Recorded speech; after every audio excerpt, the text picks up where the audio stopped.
What's up, Buck fans? It's Monday, and it's just another day to talk some off-season Buck football. I am Mark Ramirez, joined as always by Michael Pless, and we're here to talk what we love, our passion, Buccaneer football. If you're new to the chat and you haven't understood who the heck we are Real Bucs Talk. Like, subscribe, comment, do all that good stuff for us. If you want questions answered, put it down in the comment down below. Other than that, it's Bucs offseason. There has been much news, but there has been since our last live stream. I guess let's go with the first topic, the practices. Everyone's all upset that we're practicing. There's COVID-19, or the pandemic. So what do you feel about this? I mean, yes, it's a big deal. There's people dying from this. People are passing it around. It's more 20s and 30s. These are the football players who are practicing. So what do you feel about this? Yeah, I mean they're getting their work in, so I mean they got to do what they got to do. As long as they're being safe and they're being diligent in how they go about it, I have no issue with it. But yeah, I mean it's good being back here on the live stream. Missed it last week, but excited to talk some Bucs football. But yeah, I mean I have no issue with Tom Brady getting his guys together. I mean they need the work, and if they can do it in a safe fashion, then why not? Exactly. I mean, to me, you said safety first. I mean, it's not like they're offensive linemen going against defensive linemen and they're kind of pushing each other like that. The only thing you're going to say is, okay, they're touching footballs. I guess. I mean, to me, it's not that pressing of an issue. I would say more these people going to bars is the big issue. These people just congregating at the beach. 4th of July, I guarantee, was way worse. So I think it's just the sports talk. There isn't much about it right now, and people are thinking, oh, why is Brady doing that? Russell Wilson did the same thing. He's not getting that much trash talk. Maybe it's just our local media, but it's also over ESPN as well. So, I mean, if I heard Skip Bayless talking about it, or Stephen A. Smith, and who's the other guy? You have like Shannon Sharp. No, the guy with the goatee. He's always being over dramatic. I can't think of his name. I don't pay attention to those guys anymore. But I mean, and they're so adamant, and they bring like politics into it too. I'm like, what? Right. They're throwing a football around. Like if they're. Oh, you're talking about Max Kellerman. Yes. Yes. He's an idiot. I'll say it out loud. But I mean, stick to boxing. Right. I mean, he just gets so adamant about it. And I love when Stephen A. Smith gets back at him with it. But I mean. They're washing the football, too, in between each throws. I saw them with their towel washing the football. I mean, the biggest concern I would say is Jensen, make sure to wipe a couple more extra times. I mean, other than that, I mean, come on. I mean, they got to get the reps in. They're being scrubbed of time to practice with each other, especially Tom Brady. So I think it's something that Tom knows he has to get done. And, I mean, people just need to calm down about it. But let's see what's going on in the chat. Mr. Buck Nation. Mr. Buck Nation is in the chat. Let's go, boys. Hey, welcome, James. Heck yeah, James. Raymond's in the chat. I mean, they are adults, so, yeah, let them make their own decision. Gosh. But, right. Glad you all agree. Let's keep going on. So, the next other big news was Mr. Antonio Brown. News about him coming to the Bucs. I forgot who broke it. But he was adamant. He's like, oh, there could be rumors about him going there. I'm just saying. First of all, with me, money-wise, it ain't going to happen. Second of all, a lot of people were saying it's a cancer to the team. I agree. We're loaded already. There's only so many hands to get the ball. I mean, that pretty much sums it all. But you also said to me right before the live stream that it's just not going to happen. Yeah, I mean, they're just not interested. And, Bruce Arians doesn't want that in the locker room. I think they have a locker room that's unified and bonded. So I don't see that as a reality going forward. And plus, Antonio Brown, he's just not right in the head right now, mindset wise. And I don't think you can trust him. So I wouldn't see that as being a potential option down the road. I mean, and then people say how Tom Brady's friends with him and he's going to help him out. I think Tom Brady's overall mentality is I just want to win. Yeah. And with the guys he has right now already in place, he doesn't really need to bring anyone else into it. These guys are already plenty loaded on offense. I think it's just more gelling with what we have. obviously we'd put up huge numbers with someone that gives the ball away at an alarming rate. So Yeah. I don't know. I mean, I honestly think, don't bring it over here. I'll put it out there on a tweet saying, how would y'all feel? Some people were all about it. Some people said, hell no. I'd be more, if it happened, it happened. I honestly wouldn't want it to happen, though. No, I agree with you. I just I don't see it as a fit, and I think they like Tyler Johnson, and they like Scotty Miller. They want those guys to be the secondary options behind Mike Evans and Chris Godwin, and then you have your tight ends as well. So yeah, I just don't see it being realistic, and I don't think they want to step over anybody's toes. And then also the money situation, they have to create some cap here. They still have to sign the rookies.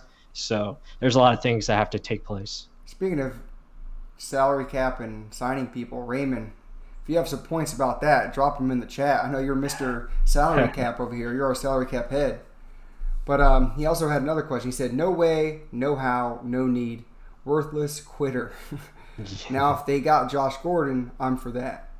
Right. I mean, Josh Gordon's been so up and down. I mean, I think he'd have a bad taste in his mouth as well with Brady. I mean, he can't stay on the team because he's too busy doing other things. I think everyone knows what the other things is, but I mean, I think right now our roster is pretty well off in every category. It just needs more experience, right? But let's go on to possibly the biggest news of like the week, of the past 2 weeks. And it's not even a Bucs football related thing; it's a division related thing, and it is Cam Newton. Slam Newton is now a New England Patriot. And there was that little full circle image. I want to try and find that while you're talking about it. Okay. How we got Brady. I think it was with the Saints, Panthers.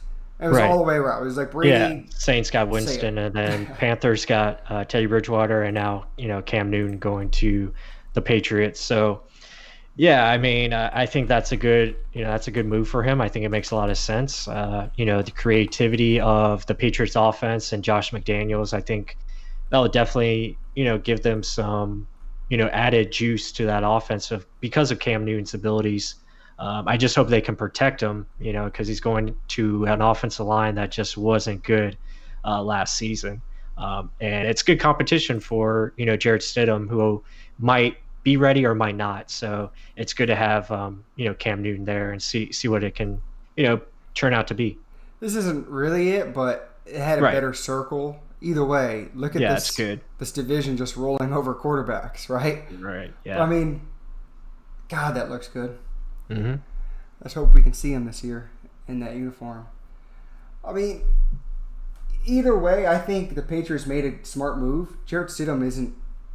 Let's just be honest. I mean, is he ready for the spotlight? We don't know. No one knows. Mm-hmm. But if Cam Newton's sitting there, openly available, I don't see why the heck not. Someone that's tested, who knows how to win in big games, who's gotten all the way to the big game. Mm-hmm. So, a guy, there's no spotlight too big. So, and if he can sit there and just listen to what Josh McDaniels has to say, like you were kind of mentioning, I mean, this is actually going to be pretty good for New England. Do I think they're going to be great? I don't. Again, he doesn't have weapons. Yeah. I mean, it's pretty much the same situation that he was in Carolina, and now he's going to probably a lesser talented, offensive skill position lineup in New England. Because at least Carolina had McCaffrey and they had DJ Moore, who are decent players. He also had Greg Olsen, who was his big go-to guy. So yeah, I mean, we'll see how it plays out, but it's funny to see how the the quarterback carousel worked its way around the division. So that's pretty interesting. Yeah, I mean, it's again, there's the offseason's so fun and exciting, but if there's no season, it's a bite in the ass, I guess. Mm-hmm. But let's go on to another Bucs news. Shaq Barrett saying that he will sign his contract, or sign. You say it better. Yeah, sign his franchise tender, which is great news, and I figured he would. I mean, that's a lot of money to pass up, and I don't think he is going to do that. Obviously they want the long-term deal, and I think eventually that will take place. But right now, I mean, I think just signing the tender is really smart by Shaq and his representatives. So really good to hear that. And I know he wants to be here, because he had his best season here. So why not, why not stay? So, yeah, really excited to see what he does in year 2. I think he can take it up to another level. I don't think it'll be as many sacks as he had last year, but I think overall his play is going to be even better, which is really exciting. To me, I'm still going to say talk is cheap until it actually happens. Right. Yeah, exactly. Yeah, you want to see the dotted line signed. Right? Yeah. It's the same thing with Tom Brady. When we got all those tweets and everything saying, "Oh, it's official," Adam Schefter made it official. I'm like, it's a Bucs life, guys. I mean, until I actually see it done or I see the 000 on the clock and we won a game, it's not official until it's official. So, right. And that's just the way, gosh, a Bucs life is pretty much. Let's see what's going on in the chat. So Raymond had some more comments. Let's get it. Raymond said, okay, Bucs have $5.1 million in cap space. They need $5.14 for the rookies. Due to only the top 51 contracts counting, as they sign rookies, some players will fall off the top 51. Okay. So yeah, that's good. Right. She says the result is the rookies will cost $3.1 million in space. I don't know how the hell he knows all this. Cap space, leaving them with $2 million. Not enough for the season, but not dire either. Yeah, I mean they're going to have to find a way to, whether it be contract restructure or maybe release of somebody. They're going to have to create some more cap space. Personally, I feel like Ryan Griffin might be that odd man out. Especially with the lack of preseason and training camp that we're going to see. So yeah, I think that would be an ideal candidate to create some more space. All right, so Bad Karma had some good questions here on the comment section. So he said, well, welcome to the group, Bad Karma. I haven't seen you in there. So welcome to RBT. He said, what are your thoughts on the GOAT and Gronk becoming Buccaneers? Yeah, I mean, it's awesome. I mean, it's something that we didn't imagine would take place, and for it to come together so quickly, and now you have, probably one of the best tandems probably over the last decade, in Brady and Gronkowski. I mean, and now you're adding that to, a Mike Evans and a Chris Godwin, something that, Tom Brady just hasn't had in his career outside of, that one season with Randy Moss. But yeah, it's very exciting. I just hope we can, really enjoy it this year and see them, in 16 games for the season, and it comes with winning as well. And it'll be a fun ride. Yeah, let me show this graphic really quick. So the last time he had weapons along that same line, he threw 50 touchdowns. Right. That was the Randy Moss, Wes Welker year. 4,800 yards, 50 touchdowns. That's insane. That's when we had Trevor Sycamore on. He's like, last time he had these weapons, he threw crazy. I was like, yeah, let's bring it up exactly. Almost 70% completion percentage. Right. Almost 5,000 yards and 50 touchdowns and only 8 interceptions. My gosh. Right. I mean, this dude, with the weapons, he has more. I feel like it's more. I know Randy Moss pretty much can sum up maybe 2 of our players because he was that damn good. I mean, Mike Evans is good, but Randy Moss, whole other level. Right. Yes, we've been drooling. I said it in the comment section. I'm like, we've been drooling over this because you have the best decision maker in the game that's proven it time and time again. Everyone hates him because he does so well. He does so good all the time. They call him Mr. King of Dink and Dunk or whatever the heck. Because why the hell push it when you're giving me it? It's that simple. He's making the game simple, and he's taking advantage of the morons that try and make it harder. Yeah, exactly. I mean, the X factor to our offense is really the running backs, who steps up in that room. And, obviously it looks like Rojo is going to be that guy. He's been working a lot with, Brady in these practices, as well as Dare. It looks like Dare has that edge as far as being the third down guy. So that's really the X factor, and see how they utilize them. And, Brady's going to find them. He's going to find guys that are open. He's going to find consistent players that he can count on, for sure. So it's just going to be really exciting to see, and hopefully it all comes together very quickly. And I think once that does happen, sky's the limit for sure. Yeah, let's get a couple more of the offense questions first, because B. Loggins, I got your sack question in there. Don't worry, I'll get it. I'll get right back to it. He said William someone. He just spelled it backwards. I remember. I remember you in the chat. You messed with me last time. Said, "Hey guys, who do you think Brady's favorite target will be?" Man, yeah, that's a great question. I mean, right now, I think you have to go off of, Gronkowski. I think he's got the edge in that department. You think so? Um, Really? yeah, I mean, right now, I think he'll be his, because he trusts him. I Safety mean, blanket, I think. yeah, I mean, as far as, Do you think it'll be Godwin or Evans?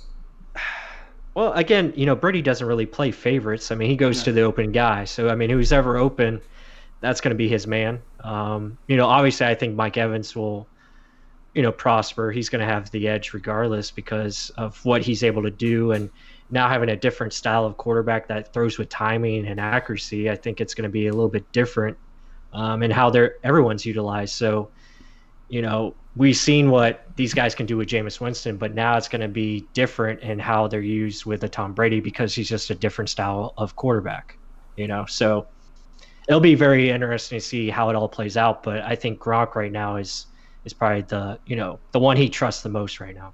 Would you say, like Braden Travis said, his go-to guy? Right. I can see that, like if it's a crucial third down. Yeah, he said come in the clutch. Yeah, it's like a crucial third down conversion. You need it. Go to Gronk. I can see that. Plus how much of a mismatch he is. And I just saw a clip of him on YouTube, him versus Cam Chancellor. Like they were showing like one-on-one matchups. Right. Those two were dogs. I mean, now we got that, so it's going to be special. But I mean, overall, I think looking back at it, I mean, you'd always get pissed off as a fantasy football player or team member because you'd be like, oh, this guy's going to load it up. He's on the Patriots. And then every week it was, oh, he has one great week and then 3 weeks in a row of crap. Because, again, like you said, Brady spreads it around so much, it's going after mismatches, going towards the side where he knows they're weaker. So he is what he's going to do. He's going to take advantage of what you're giving him. And, hell, if that's Godwin in the slot, just keep putting him down into space. That's what I would think. And then, yeah, like Mike Evans would be over the top and Gronk and OJ will be easy touchdown makers, right? But hey, let's have a season. Well, let's go back up to B. Loggins. He said 12 to 17 sack range for Shaq this year is his guess. And then he also added it with, do you guys think both JPP and Shaq will get double-digit sacks? Yeah, I think that's a good range for, Shaq Barrett. I think he's definitely capable of doing something like that. I think it'll be more balanced out, just because of JPP being in there. Again, it's kind of pick your poison, as far as who you want to double and how they want to attack. Obviously they were doubling JPP more once he got in there in the second half of the season, as we showed in our film study. Be sure to check that out. Jason Pierre-Paul's film study, really good stuff. So, I think it'll be a balance, and I think definitely they'll both get over 10 sacks. It might be 10 to 12, but they're both going to be, dominating in that fashion. That was a little piece of news we didn't go over. So JPP had a minor knee surgery. I like how they say minor. To me, any surgery is big. Yeah. But I think it's more comparable to how Levante David had that surgery like preseason game 1 last year. Right, and then the meniscus. Right. Yep.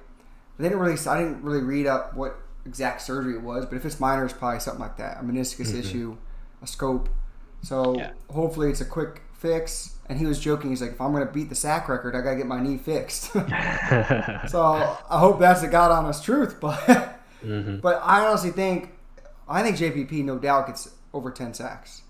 Yeah. I think bare minimum 12. And Shaq, I would think, because he's going to get more attention, he may get less than JPP, honestly. Right. Even though he has some disgusting moves, I think he's just going to garner so much more attention.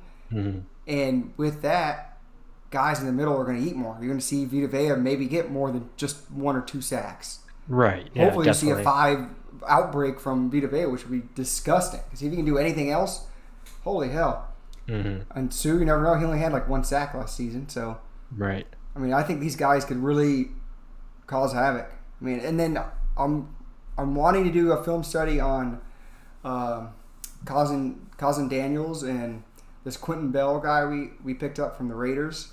So those two were physical freaks. I mean, we haven't heard anything from them besides their potential and what they could do. They're both fast, both long, lanky dudes that can rush off the edge. What if they become another sack person, that kind of adds up to what Carl Nassib lost, right? Mm-hmm. I mean, that's just a cool little study. I want to kind of tidbit, throw it out to you guys. Whoever's in the live chat always gets our most information first. Mm-hmm. But we got some people saying thanks for the great videos. Thank you. Mm-hmm. Yeah, I mean, we try and deliver. Let's put it that way. This is all like fun stuff we see. We're just trying to bring it to you. That's pretty much all it is. Passionate fans. This is the season to get passionate. Okay, guys. Mm-hmm. Yeah. Bad Karma had another question. How do you feel that the fans will feel this season because of COVID?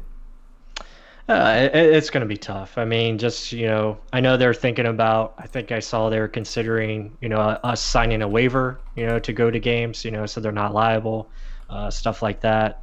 And I'm sure fans will do that. I mean, they're already, gathering at, like you said, beaches and bars and stuff like that. So, yeah, I mean, it's going to be tough, depending on how they proceed with it. I mean, it's going to be tough regardless because it's going to be different, and they're going to try to make it work logistically. And it's going to be a different experience if they do have fans at the game. But personally, I'm in the frame of mind. If they can just play, I'm happy with that. I'll watch it at home happily, get those TV ratings up and be fine with that. Yeah, I'll pleasantly, never mind, I can't even say that. I would say let's meet at a bar, but that just goes against totally everything. Yeah. So I'll sit and we'll Zoom chat. We'll live stream this thing and just... Yeah, we'll Zoom chat. Shoot exactly. Crap, I guess. Yep. But Rick H. said Evans and Moss are the only two wide receivers in NFL history to start their career with 6 straight 1,000-yard seasons. Mm-hmm. Very good. I looked that up. Evans had 1,001 yard one season. I think it was like 2 seasons ago. It was hilarious to see that. Yeah. Yep. Let's keep going down the line. Raymond had another comment. He says, "Don't worry about the O-line. Pats had 18 sacks credited to the O-line. The Bucs had 20. Brady got sacked 27 times. Winston 47. Mm-hmm. Do you suppose that was his indecisiveness and holding the ball?" I don't know if that's sarcasm or if he wants us to answer that. But what do you think? Do you think supposedly that's his indecisiveness and holding on? Well, I mean, you're going to have sacks in this offense. It's just going to happen because, it's a vertical offense. You're throwing the ball downfield a lot. But at the same time, it's up to your quarterback to, make sure he is getting rid of the ball and throwing with timing and understand that there are other options besides, going to that first read. So, yeah, I mean, that definitely plays a part into it.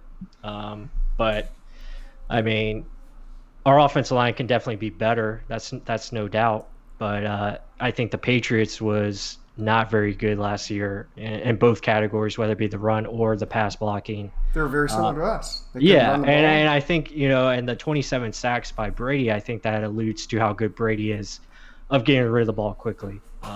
So, I mean, we'll see. We're going to find out here, hopefully this season, and see how it plays out. Actually, guys, funny that Raymond asked that because I sent this on Twitter earlier today. I was just doing some, as usual, film breakdown. Mm-hmm. So I saw this play. This is against the Cardinals. I'm sorry it's just bad quality, but let's check this out. So this is going to be a play action, and they're going to bring in a safety to blitz. So if you watch it slow, so break it down, guy's going in motion, the blitz is coming. He's going to get sacked here. But let's watch it again. I mean, look how much time he has to set here, looks one, looks two, and he doesn't get rid of it. Look at the middle of the field where Chris Godwin goes against one man. And look at space. Just throw it to space. I mean, stuff like this, indecisiveness, holding the ball. I think he's just looking for the deep shot to Mike Evans. But the safety's drifting back. Why are you always looking deep shot when you have an underneath going across out route wide open into space? I mean, stuff like that would be things where I'd get upset. I'm like, just throw the ball. Just get rid of it. Get 5 to 10 yards. That would have been a first down. If he catches that, he can probably break a tackle and get a touchdown. Get the ball into the hands of your playmakers. Stop trying to make the play yourself. Because he can't run 100 yards. He can't throw the ball 100 yards. Get it to someone that can do that for you. Yep. And that's my biggest thing with Jameis for the longest time. But now we have Tom Brady. Let's see if he can actually make these decisions faster, like you were saying, indecisiveness, holding on the ball. Hopefully he gets it out faster. A dink and dunk. Right. Yeah, But and go ahead. yeah, and we also had a question from my friend Jaden. He says, "What are your thoughts on linebacker Levante David?" I'll let you touch on that. Oh, We did a film study on him as well. yeah. If you want, yeah, check out the film study. That's where you're gonna get all the best plays he did. We went over all that. Hmm. But the dude's been performing ever since he stepped foot on a Buccaneer in a Buccaneer uniform on a Buccaneer field in the NFL. I mean, Yeah, he's done nothing but produce every right. year. I mean, yes, with Greg Schiano, he was outstanding, getting sacks, getting interceptions, getting everything. He still does it every year after year. He got better as the year went on in those zone coverages. If you watch our videos, he's covering 3 guys in one time in his zone, and he almost picks it off. I mean, he had multiple picks last year. Tips, pass rushes. I mean, hustle. Anything you want in a linebacker, Levante David has it. If he's not top 3, I don't know what linebacker is. I mean, he's Yeah, I just agree. been overshadowed by our losing.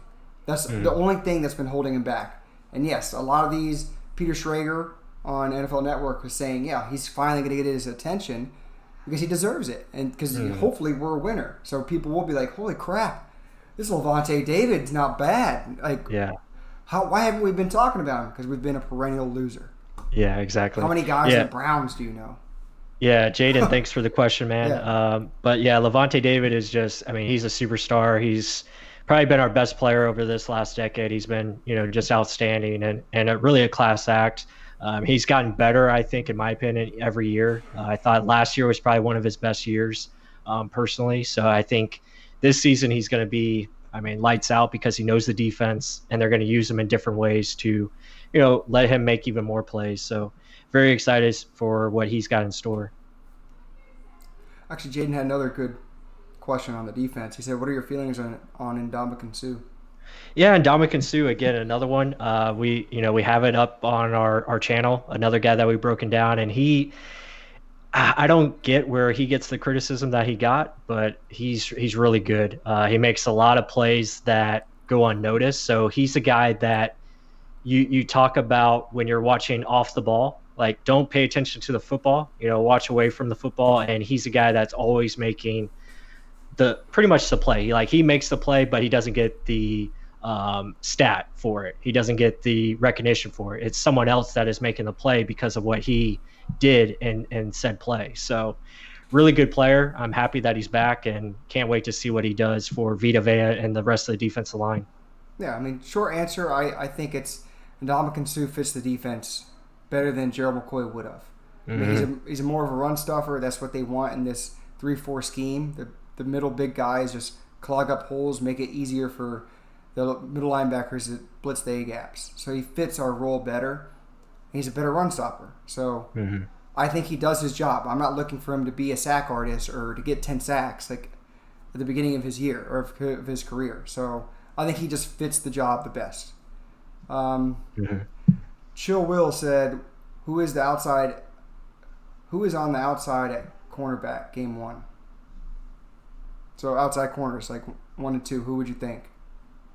Outside corners, I think it has to be Jamel Dean and Carlton Davis. I think that's who is going to be the guys. I think they were talking about Carlton and Sean Murphy Bunting being the outside corners, but I think once they go into nickel, you're going to have Jamel Dean on the outside, Sean Murphy Bunting inside the slot, and that's basically what you play most of the game because you're always in nickel. So yeah, I think Dean, Davis, and Sean Murphy Bunting, those are going to be your 3 guys. So I'll touch on that real quick, but before I do, guys, Bad Karma is also one of my friends as well. She's she's hilarious, talking about the dreaded Jace. I think that's Jameis Winston talking about he's famous. The one quote about how he thinks. Yeah, well, he thinks he was the best. He thinks he's the best quarterback of Bucs history. So I think people are crowning him that. Yeah, exactly. But guys, if you're still here in the chat, which I see a lot of people are, go ahead and hit the like for us, please. You're already commenting. You're doing great. If you haven't subscribed, go ahead and do it. With that, let's keep getting to the questions because it's actually kind of loaded over here. So I would add to that, I think Carlton Davis and Dean as well. But I'd say that only because Sean Murphy-Bunting can do everything. I feel like he can play outside, inside. They'll play it if there's 3 wide receivers. Yes, Murphy-Bunting goes inside. But if it's just 2, I think he's out there. I think he's over Dean in that category. I think people just saw last year Dean's potential. Mm-hmm. But really, again, when you're not looking at the ball, Sean Murphy-Bunting did a lot. Like, that's going to be one of our film studies this week. He did a lot away from the ball. He's very sticky. He doesn't let the guy get away from him a lot. And a cool rerun I'm going to show is, the Lions game where people were like, oh, he's getting abused. And Amendola's doing the same move. Well, guess what? He learned it. He read the same route trees, saw the same play formation, and he jumped it the second time and got a pick 6. So he's a smart player, very cerebral, can do anything. Play outside, play inside. There's so much more you have to learn and be aware of when you're in the middle there. You're running into linebackers. You have tight ends coming across. When you're outside, the sideline's your friend. So just Sean Murphy-Bunting, give him his respect because I feel like people think he's a lesser player and that Dean is just that much better than him. I think you just got 2 good ones. I'm not going to say one's way better, one's way worse. It's just they're 2 very good players. I can't pronounce it. William someone. I'm always going to say it William because I can't pronounce that thing. I have season tickets. I will definitely sign a waiver. I agree. I would too. Let's keep going down the line. This is a good question. I skipped over a couple, but what do you guys see as MJ Stewart's role? Does he even make the final 53? Oh, man, that's a great question because it's very tough because he's kind of in between. It's like, what kind of position is he going to play? Is he going to be safety? Is he going to be inside, the slot? He's shown he's kind of can't play outside because of his, lack of athleticism. Doesn't really have the long speed that you want in a corner on the outside. But, as a blitzer and as a guy that can, play up close to the line of scrimmage and play inside, I think that's where he fits best. But I don't know if there's going to be a spot for him. It just depends on how good Ryan Smith is going to be. How good is this Parnell Motley kid going to be? The guy that we talked about as well. So it'll be interesting. It's going to have competition. We also have, Mozzie Wilkins from last year as well. You have a couple other guys that I think they're high on that we really haven't seen yet. So, it's just going to see. But it's going to be tough because they're not going to have really a preseason or a training camp. So they're going to have to make decisions based off what they've seen so far. Yeah, like Dakota Dixon, they were so high on him last year. And now coming into this year, are they going to be just as high as him just because – what have you done for me lately? Or are they going to remember what he did? Right. So exactly. Guys like that, and then now it's down to 2 preseason games, right? They'll probably just scrap the whole damn thing, but I don't know. I hope there's at least something. At least 2. But you don't know. At least the Rays and Marlins were practicing, right? Right. They had so there's some sports going on. Here's a really good point Rick H. said. Sue is lined up beside the last 2 NFL sack leaders. That's not a coincidence. Yeah, exactly right. So Cal E, new to the chat. Awesome. Please like, subscribe if you haven't. I hope we can answer your question correctly. He says, do you guys believe Brady's pre-snap adjustments on the O-line will make a significant difference for this protection? Yeah, that's a big thing. And that's what Brady does very well. His pre-snap awareness is just on point all the time, and he understands where things are coming from. You don't really fool him as far as blitzes are concerned. He knows where things are going to be, and he knows how to get rid of the football. So, yeah, that's going to be definitely a big help to this offensive line, making sure they're in the right position that they need to be. It's going to make them more consistent, and you're not going to see, the kind of sacks that we've seen in the past going forward. Like that play I just brought up. Right, exactly. Yeah. Right, that's a good answer. There's a discussion going on in the group chat. They're saying, who do you think is going to be the number 3 wide receiver or the slot wide receiver? Do you think it's going to be Tyler Johnson? Do you think it's going to be Scotty Miller? Justin Watson? What are your thoughts? I guess number 3 and slot. Right, yeah. Right now, the way the offense is tailored and how it is run, I think Scotty Miller does have an edge, just because of the small potential that he showed last year. Granted, he was hurt, for most of the season, and hopefully that doesn't happen this year. But I just feel like his ability to separate and create mismatches with his speed, I think is something that they really want to utilize. But then at the same time, Tyler Johnson is a mismatch nightmare as well. So I think Watson is probably on the outside looking in. I think we both agree with that.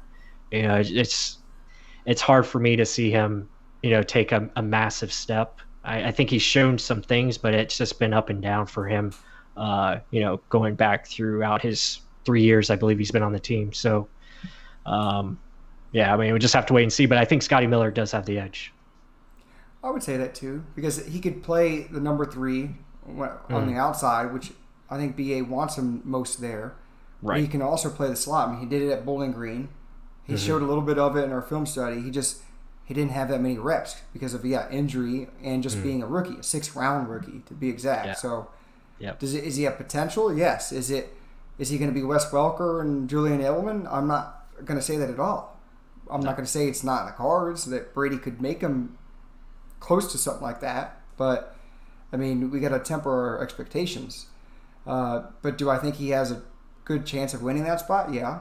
Because he knows the playbook already better than Tyler Johnson does. He's already been in these practices with Tom Brady, even though they've been social distancing and watching the football, like we discussed. But I mean, Scotty, I think, would have the highest hand, even though Justin Watson's been here the longest. But then who's going to play special teams? Justin Watson does have an edge there, but his special teams gunner wasn't that great. We saw the difference between him and Ryan Smith last year. That was a huge difference. But I'd agree with you with Scotty. Let's keep going down the line. You got JPP is going to lead the league in sacks. There we go. I like it. He claimed it already, right? Let's see. Oh, someone said, who starts at both safety spots game 1? Tough questions. That's a really good question because we really don't know. We have no clue about Justin Evans. We just don't know what's going on with him, and we're probably not going to find out until we actually have games or whatever. But I mean, right now I think I have to lean with Jordan Whitehead at one safety spot, and then I think I would say Antoine Winfield at the other spot, but I'm going to say Mike Edwards right now because of just he knows the defense and he's experienced, and he kind of turned it up towards the end of the last year. So I would say those two guys right now are going to be your starters. Damn. Yeah, you can tell me, but the thing is, I think Winfield's going to be a quick study. Yeah, definitely. I think he'll come in eventually. And he can play so much. He can play slot. He can play deep safety. He can play in the box. He does everything that they like. I mean, he's very close to Budda Baker and just knowing where to be in the field, with field awareness. So I think he'd be a quick study. I think you're right, though. I mean, just based off of being in the system already, ahead of the curve. Right. I mean, Mike Edwards isn't a chump either. I mean, we'll still do a film study on him too, but... Right. Yeah, I'm just thinking, like, if they had full OTAs and they had ability to, get with the coaches and they were already learning everything instead of going over things like on Zoom and stuff like that, you got to be able to get out on the field and actually do it, and really practice it that way, because you really don't learn by, just reading it or going over video clips and stuff like that.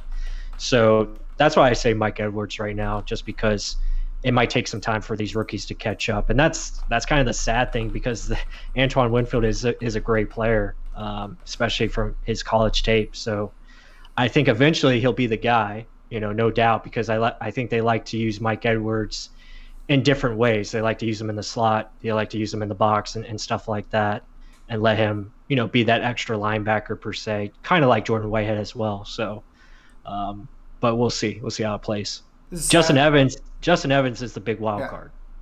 If he's back, then everything's on the table, and really you have a strong secondary if that's the case. The sad part to me, I think Jordan Whitehead eventually is going to be the odd man out. Even though I like him so much, I think very well could be right, because Mike Edwards might have the higher ceiling. Yeah, I think Edwards and Winfield will be their eventual future. Because right now, if you think we have 4 starters, if Justin Evans does come back, it's just they're loaded. Then Dakota Dixon's. I mean, how many more damn safeties you got? And then MJ Stewart's supposed to be able to play safety and slot or nickel. So I mean, MJ may be the way. odd man out either way. Yeah. Yeah, poor guy.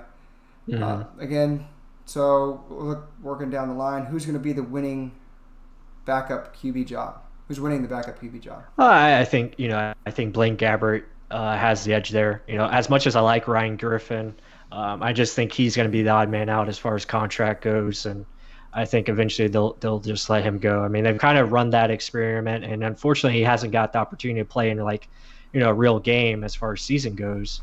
So I just feel like they'll probably run with Blaine on this one because he's got the experience. Yeah, so Anita Sharma says, have you collabed with Mr. Bucs Nation? Yes, we have. He was actually up in the chat earlier. I don't know if he's still here. Let her know, let her know, Mr. Bucs Nation. James, come on. No, yeah, he was on our show probably a month or so ago. A few months back. He was one of our first shows as far as our live streams once we started getting it going. So he's the originator of all Bucs fandom on YouTube. So yeah, he's our inspiration. Yeah. We look up to him, so he's doing the good work out there. Heck yeah, he is. Very consistent. Mm-hmm. I'm actually answering that question again on the chat. But yeah, I see. I mean, I see. She said Alex Kappa or Joe Haig. I think Alex Kappa right now. Again, he's got the experience in the O line. I think he's a good fit at that right guard position. I think he was coming on, especially towards the end of the season. So I think they want Joe Haig as their kind of versatile guy that they can bring in as an extra lineman. And really he's going to be the competition more so for Tristan Wirfs, I believe, at right tackle, and really see if, Wirfs is up to speed, to start the year. Don't say that. People maybe get butthurt. So yeah, a lot of people think Tristan Wirfs is already better than Donovan Smith. Oh, man. No, that's not the case. All right, but also here's more information. So they don't say exactly what it is, but JPP, he's going to miss, 3 to 4 weeks. It looks like it's the same exact thing that Levante had. Levante, yep. But he said, I'm Gucci. Back to the grind. Yeah. God, you got to love JPP. He's a great guy. He keeps it great real. Dude. Yep. There we go. Zach Bailey for right guard. I mean, I'm not... Eder or Eder, whatever, Estrada? Yeah, I'm not against it. I think he has a good chance of being a top backup for this offensive line. That's actually a good name that you remembered from last year. Yeah, he's that West Virginia right guard. South Carolina. Is it South Carolina? Oh, South Carolina. Yeah. West Virginia. South Carolina. SEC big boy. But, I mean, he looked good in college tape. We did a review. We did a review on Twitter. Mm-hmm. But the dude, even in preseason, did well. And you think, can he mature and get even better? I mean, you hope. But the thing is, everyone else is getting better. Oh, so we got a couple more. So Matt, I'm not going to even try it. He says, Wirfs seems to be a monster run blocking. If he can just get more consistent in pass protection and not give up so much ground, he can be great. Yeah, nailed it. Yeah, that's exactly right. That's what we, talked about in our film study of him. And I mean, that's well said. Yeah, and that's the thing. It's potential, but right now he isn't. Do you want him being the primary depending guy that's blocking for Brady is the biggest thing. Are you that confident saying, oh, let's just throw the ball down the field. Let's do the same offense we were with a rookie right tackle right now.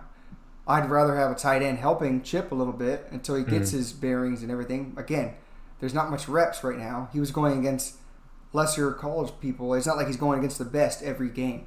So that's a learning process you're going to have to go through. He may have all the athleticism in the world, but if you have all the tools and you're a moron and you don't know how to use it, well then oops. Yeah. There's a bad learning curve you're going to have to go through. But do I believe he can get much better with good coaching and just keeping his nose clean and doing all the right stuff? Hell yeah. And I'm expecting that. I'm hoping that, and people think he's going to take over for left tackle. Let's just concentrate on right first. But I think eventually down the road for the season, he's going to get better. Mm-hmm. Yeah, I would agree with that as well. Yeah, Jack Barrett has a great question here. Brady has historically not trusted players that don't fully grasp an offense.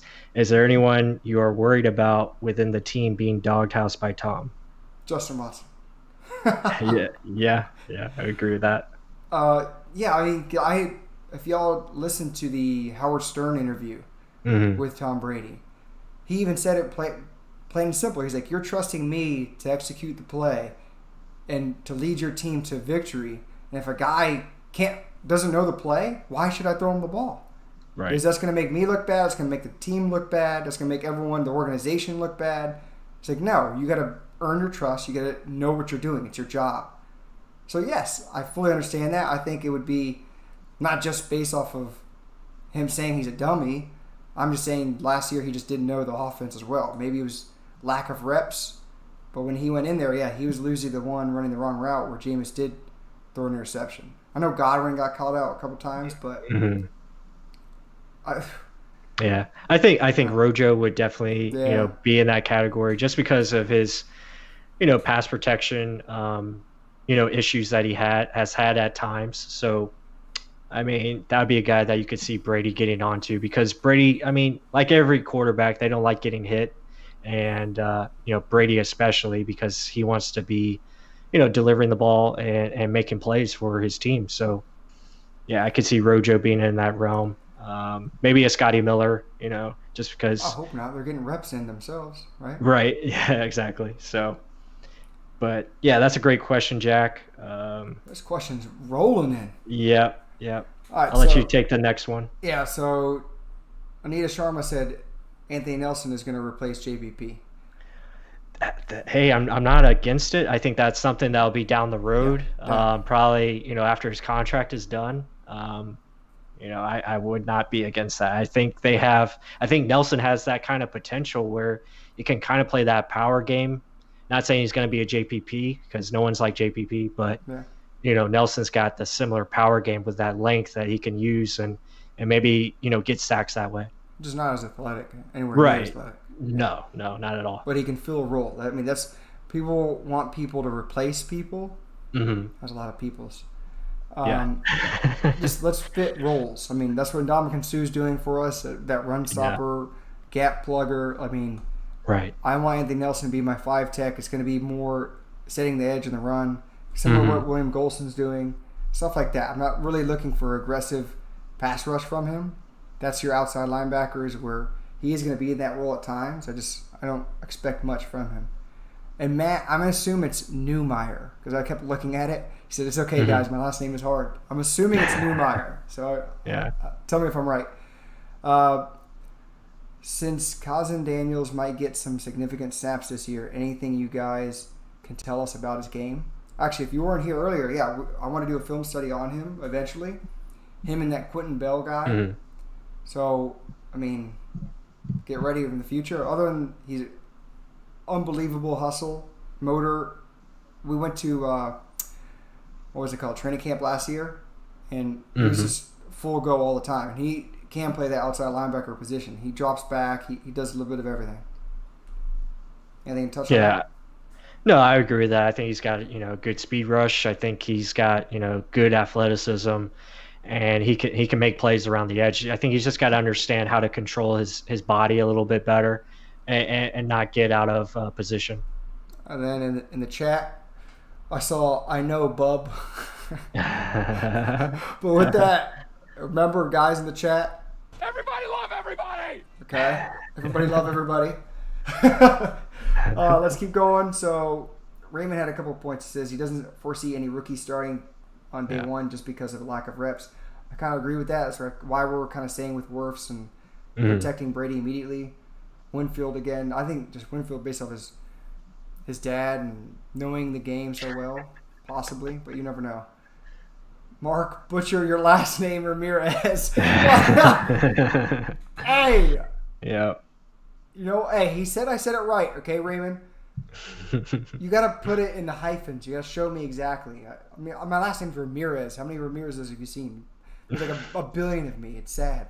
Yeah, there's only a few pluses out there as well. So right. It's all right. You can say plus. Jordan Durr in the house. Plus is good. Hey, Jordan. Jordan Edelman would love to be a Buck right now. Yeah, he would. Yeah, he would. And then here from Chill Will said, does Jack Sitchy lose his roster spot?